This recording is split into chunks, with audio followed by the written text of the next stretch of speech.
Hello बच्चों, let's see the question. A 100-watt bulb emits monochromatic light of wavelength 400 nanometer.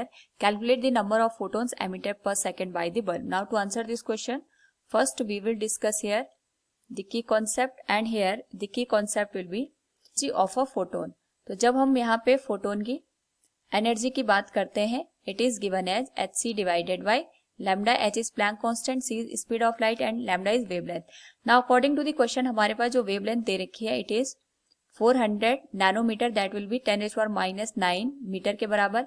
हमें यहाँ पे number of photons बताने हैं, जबकि जो पावर दे रखी है बल्ब की दैट इज 100 वॉट, और हमें पर सेकेंड यहाँ पे जितने नंबर ऑफ फोटोन्स रिलीज हो रहे हैं उनकी वैल्यू को कैलकुलेट करके बताना है. तो सबसे पहले हम ये देखेंगे कि पर सेकेंड जो एनर्जी की वैल्यू है वो कितनी है बाय दी बल्ब.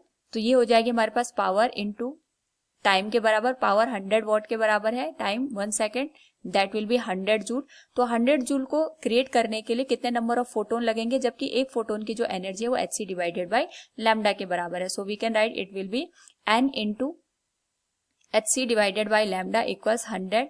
n की वैल्यू हमें कैलकुलेट करनी है. h is 6.6 into 10⁻34, c equals 3 into 10⁸, और लैम्डा की जो वैल्यू है ये हो जाएगी हमारे पास यहाँ पे 400 इंटू 10⁻⁹ के बराबर. इसकी जो वैल्यू आएगी ये 100 के बराबर आएगी.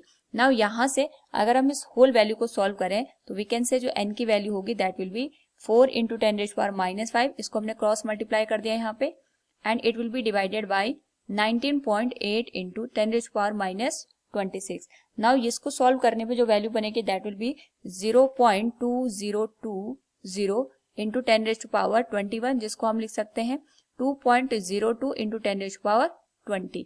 This will be the number of photons emitted by the bulb of the 100 watt. Hope all you understood it. Thank you and best of luck.